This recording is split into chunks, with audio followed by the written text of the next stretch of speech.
اللہ میری دوڑ تیری طرف ہے، چاہے میرے کام مخلوق کے راستے سے بنا یا براہ راست بنا، میں ان مخلوق اور میں محتاجوں کی پلٹن کے پیچھے نہیں چلتا۔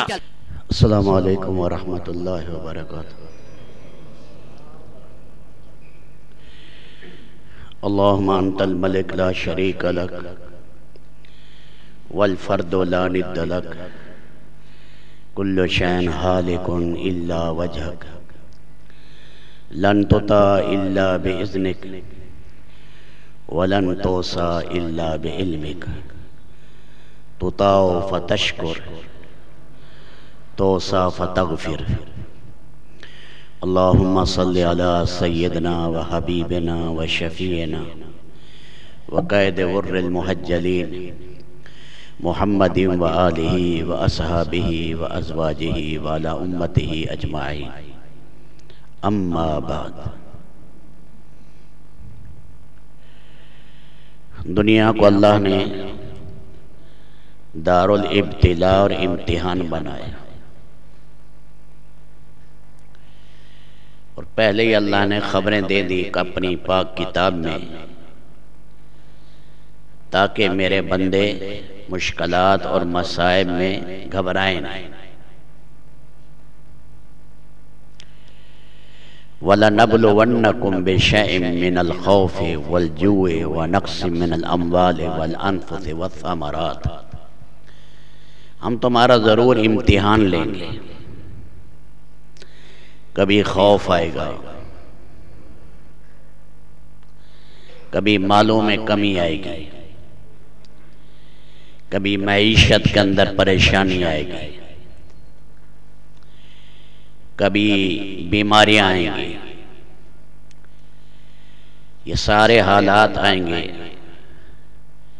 وَبَشِّرِ الصَّابِرِينَ، ان میں جو جمنے والے ہیں انہیں خوشخبری سنا۔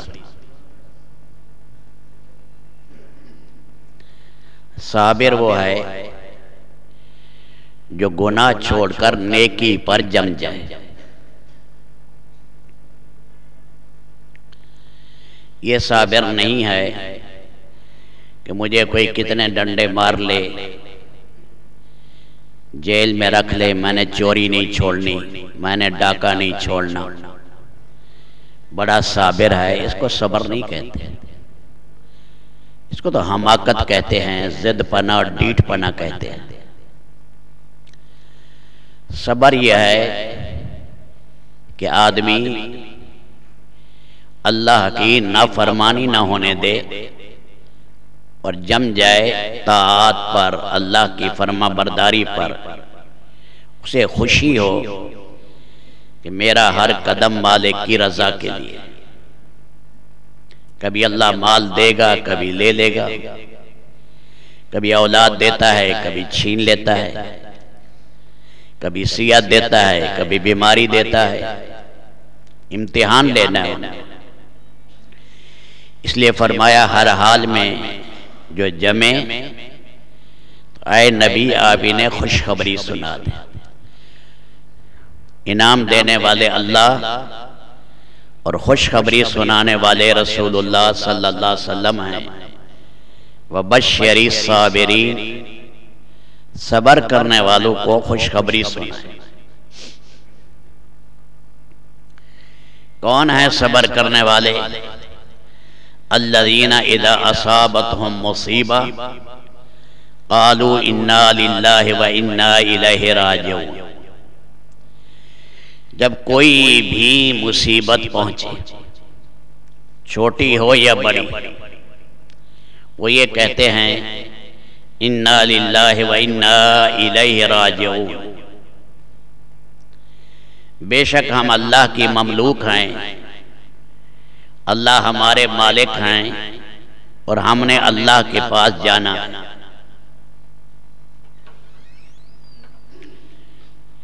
یہ کلمہ اللہ پاک نے اس امت محمدیہ کو دیا ہے، پہلی امتوں کو اللہ نے یہ کلمہ نہیں دیا۔ امت محمدیہ کو اللہ نے یہ کلمہ عطا فرمایا۔ سیدنا یعقوب علیہ السلام پریشان ہوئے اور روتے روتے اپنے بیٹے کی جدائی میں 40 سال کے قریب کا عرصہ ہونے لگا، تو وہاں یہ کہا یا اسفا وابیضت عیناہ، بینائی ختم ہو گئی، آنکھیں سفید ہو گئی۔ وہاں کہا یا اسفا اے افسوس۔ یہ جو پریشانی کے موقع پر انا للہ و انا الیہ راجعون ہے، چاہے چھوٹی پریشانی ہو یا بڑی، یہ کلمہ اللہ نے اس امت کو تسلی کا دیا، یہ فوتگی کے لیے نہیں کہ جب کوئی فوت ہو جائے تو اس وقت انا للہ و انا الیہ راجعون پڑھ لیں، اس وقت بھی پڑھیں، چھوٹی یا بڑی مصیبت آ جائے، دیا بجھ گیا دیا، تو صحابی نے پڑھا انا للہ و انا الیہ راجعون، یہ مصیبت اللہ کی طرف سے آئی ہے۔ تو یہاں یہ کلمہ، اس میں اللہ نے تسلی دی ہے، عقلی بھی اور طبی بھی۔ عقلی یہ ہے انا للہ ہے، بے شک ہم مملوک ہیں، اللہ مالک ہے، ہماری جان کا بھی مالک ہے، ہمارے مال کا بھی مالک ہے، ہماری اولاد کا بھی مالک ہے، ہمارے مالوں کا بھی مالک ہے، جائیدادوں کا بھی مالک ہے۔ ہم عارضی ہیں، اللہ حقیقی مالک۔ مالک کو اختیار ہوتا ہے کہ اپنی مملوکہ چیز میں تصرف کرے۔ آپ کے پاس 2 گھوڑے تھے، ایک گھوڑا آپ نے اپنی اس زمین میں رکھا، چرانے کے لیے ایک دوسرے علاقے میں لے گئے، کوئی اعتراض نہیں کر سکتا کہ گھوڑا میری ملکیت ہے، یہ جگہ بھی میری ملکیت ہے، وہ جگہ بھی میری ملکیت ہے، میری مملوکہ چیز ہے، میں نے اپنی مملوکہ چیز میں تصرف کیا، میری ملکیت ہے، حالانکہ ہماری ملکیت ہے عارضی۔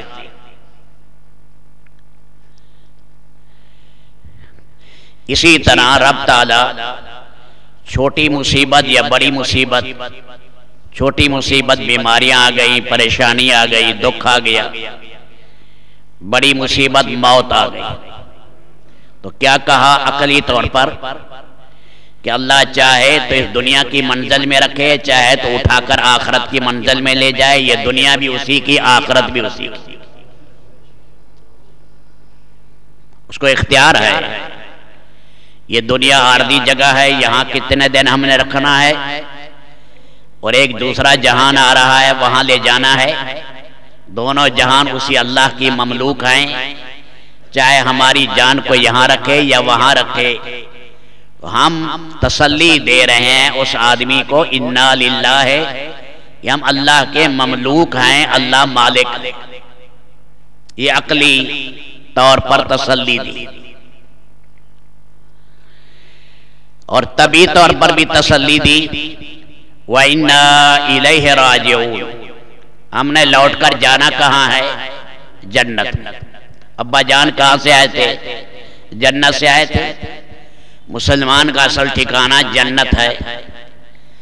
دنیا ابتلا گاہ ہے، امتحان گاہ ہے، غم قدہ ہے، مشکلات کی جگہ ہے، کبھی خوشی کبھی غمی، ملے جلے حالات رہتے ہیں، بلکہ غموم و ہموم کے حالات زیادہ آتے ہیں، تو یہ غم قدہ ہے، اور آخرت عشرت قدہ ہے، لطف اٹھانے کی جگہ اللہ نے آخرت رکھی ہے۔ ایک آدمی کو زندان چاہ سے نکالو، قید خانے سے نکال کے آپ گلستان اور بوستان میں لے جائیں، کتنی خوشی ہوگی۔ پریشانی میں تھا، جیل خانے میں تھا، آپ اس کو باغ و بہار کے اندر لے گئے، فرمایا اے میرے بندے، اب تو نے تکلیفیں اٹھا لی، اب میرے پاس آ۔ یہ اللہ تعالیٰ نے کہا اب میں نے تجھے غم قدہ سے نکال لیا، اور عشرت قدہ اور چین کے گھر میں میں نے تجھے داخل کیا۔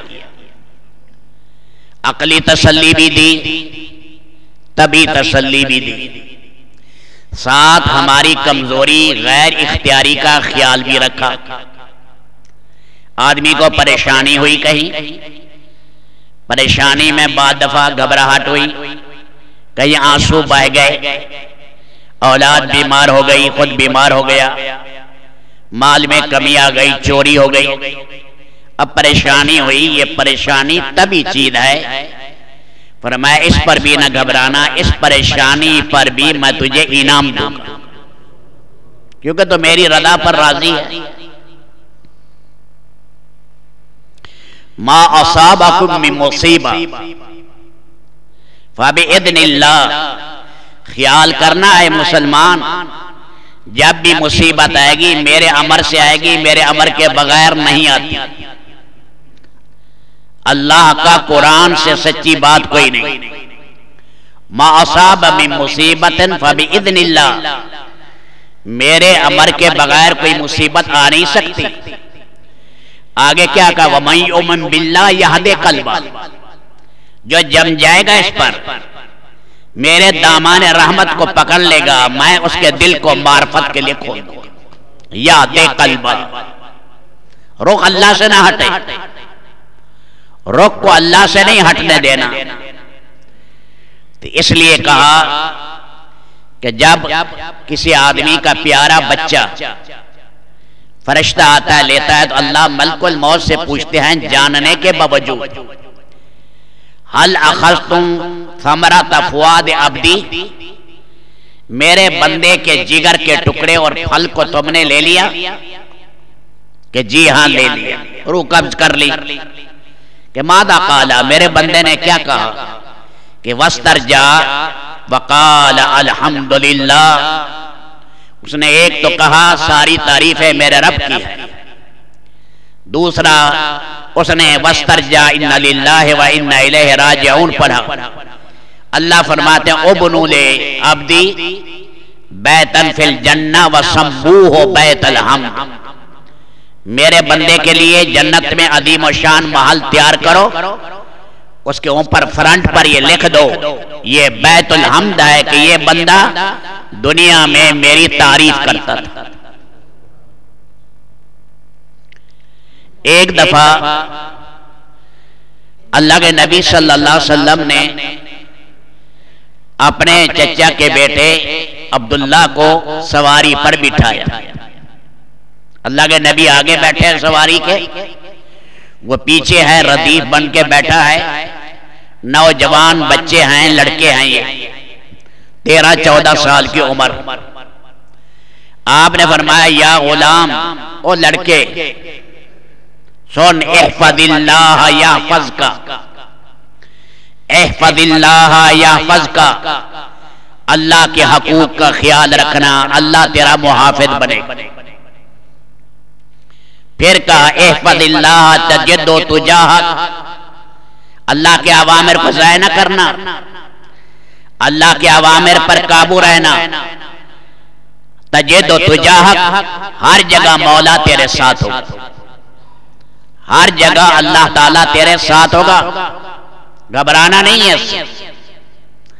آگے سنیں وَلَوِ اجْتَمَعَتِ الْأُمَّةُ، یا غلام اے لڑکے سن، اگر ساری مخلوق کٹھی ہو جائے، یہاں امت کے معنی ساری مخلوق کے لکھے مفسرین نے، وَلَوِ اجْتَمَعَتِ الْأُمَّةُ عَلَىٰ أَن يَنْفَعُوكَ لَمْ يَنْفَعُوكَ إِلَّا بِشَيْءٍ قَدْ كَتَبَ اللَّهُ لَكَ، سارے اولین آخرین، ساری مخلوق جنات اور انسان جو ہے تجھے نفع پہنچانا چاہے نفع نہیں پہنچا سکتے، اتنا نفع پہنچے گا جو تیرا رب چاہے گا، رب نے جتنا نفع لکھا ہے اتنا ہی نفع پہنچے گا۔ وَلَوِ اجْتَمَعُوا، پہلے کہا وَلَوِ اجْتَمَعَتْ، پھر کہا وَلَوِ اجْتَمَعُوا أَن يَضُرُّوكَ بِشَيْءٍ لَمْ يَضُرُّوكَ، سارے اولین آخرین مل کر تجھے نقصان پہنچانا چاہے، لم یضروک، نقصان نہیں پہنچا سکتے، الا بشیء قد کتب اللہ لک، قد کتب اللہ علیک، لیکن اتنا نقصان پہنچے گا جتنا اللہ نے فیصلہ کیا۔ ان حالات میں دل کا رخ اللہ کی طرف ہونا چاہیے۔ دل کا رخ جو ہے وہ رب العالمین کی طرف سے ہونا چاہیے۔ بیماری نہ اپنی طرف سے آتی ہے اور نہ پھیل سکتی ہے جب تک مالک رب العالمین نہ چاہے۔ اور یہ مسئلہ ذرا سمجھ لیں، بے شریعت نے کیوں کہا اگر کسی جگہ وبا ہے تو وہاں نہ جاؤ، اور وہاں والا وہاں سے نکلے نہیں؟ اس میں حکمت کیا ہے؟ محققین نے حکمت لکھی ہے، باہر کا آدمی وہاں چلا گیا اس وبا والی جگہ پر، اجل اور موت طے ہے، اجل اور موت طے ہے، وہاں وہ ہو گیا بیمار بالفرض اور مرنے کے قریب ہو گیا۔ اگر اس کے جی میں یہ آ گیا کہ میں یہاں نہ آتا، نہ بیمار ہوتا، نہ مرتا اور نہ دیکھنے والا خیال کرتا تو میں بچ جاتا، فرمایا یہ گندی موت ہے، یہ تذبذب کی موت ہے، اللہ تمہیں تذبذب کی موت سے بچانا چاہتا۔ موت جو آ رہی ہے وہ امر الہی سے آ رہی ہے، غلط ہے۔ موت امر الہی سے ہے۔ ہزاروں بیمار پڑے ہیں، لاکھوں بیمار پڑے ہیں، جب اللہ کا فیصلہ ہوگا۔ ابھی ہمارے ساتھی ہیں یہیں ہر جمعہ یہاں پڑھتے تھے، ہاشمی صاحب، رات اٹھے ہیں، خود ہی اسپتال میں گئے ہیں، وہاں بیٹھے ہیں، اٹیک ہو گیا، ٹھیک ٹھاک ہے، بیٹھے ہیں۔ اور بعد ایسے ہیں 20 دفعہ اٹیک ہو چکے ہیں، کچھ نہیں ہوا۔ ایسی بزدلی شریعت نے کمزور عقیدے کا خیال کیا، جرت بڑھائی کہ تمہیں اس حال میں موت نہ آئے کہ تم تذبذب کرو۔ کبھی بھی موت امر الہی کے بغیر نہیں آ سکتی۔ اللہ میری دوڑ تیری طرف ہے، چاہے میرے کام مخلوق کے راستے سے بنا یا براہ راست بنا، میں ان مخلوق اور میں محتاجوں کی پلٹن کے پیچھے نہیں چلتا۔